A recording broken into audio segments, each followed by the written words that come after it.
मेरा सवाल बीजेपी के प्रेसिडेंट साहब से है। बीजेपी के प्रेसिडेंट साहब ने मेरे बहुत अच्छे दोस्त हैं, हमदर्द भी हैं। मेरा इनसे एक ही सवाल है। इन्होंने बहुत खूबसूरती से लफ्ज़ों का इस्तेमाल करके ये कहा कि ये स्पेशल स्टेटस जो छीना गया और जो स्टेटहुड छीनी गई, अरे भाई हमको सज़ा उनकी मिली जो बॉर्डर के उस पार बैठकर साजिश हमारे ही खिलाफ करते रहे। हमको सजा उनकी दे रहे हो आप कि पाकिस्तान में ये हुआ इसलिए हमने जम्मू कश्मीर के लोगों की रियासत भी छीन ली और जम्मू कश्मीर का स्पेशल स्टेटस भी छीन लिया।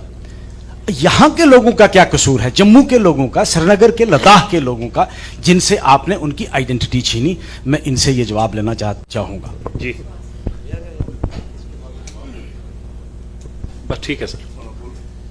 ऑनरेबल एमएलए थाना मंडी जनाब मुजफ्फर साहब ने जो एक दर्द बयां किया है, मैं उनके दर्द को, उनकी तकलीफ को, उनकी परेशानी को समझता हूं।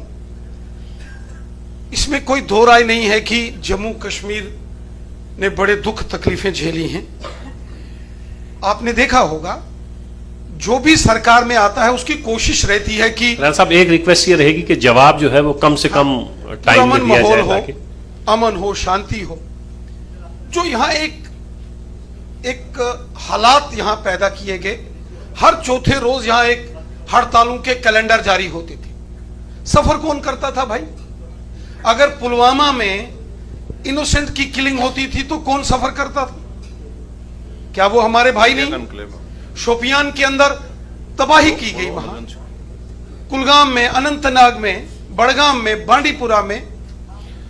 मुजफ्फर साहब कह रहे हैं कि जो मैं सवाल पूछ रहा हूं उसका जवाब नहीं है। I am coming to that sir. Reason is हालात ऐसे बन गए जनाब जज साहब, हालात ऐसे बन गए। 370 ने एक नैरेटिव बिल्ड किया, सॉरी टू से, एक नैरेटिव बिल्ड किया, एक सेपरेट आइडेंटिटी। आप कहते हैं यहां एक नोशन दिया गया। मैं आपसे एक सवाल पूछता हूं जज साहब, जिस दिन एब्रोगेशन ऑफ आर्टिकल 370 हुआ उस दिन पाकिस्तान के प्राइम मिनिस्टर थे इमरान खान साहब। उन्होंने मुजफ्फराबाद तक रैली की, उनको क्या जरूरत थी? तो उसकी सजा आप जम्मू कश्मीर के लोग, नो हमें क्यों मिल रही है? Under the ambit of article 370, under the ambit of article 370 ने थोड़ा दिया हमको, कॉन्स्टिट्यूशन असेंबली ने दिया सर। उनको सिया कैसे देनी? आप ही को देनी?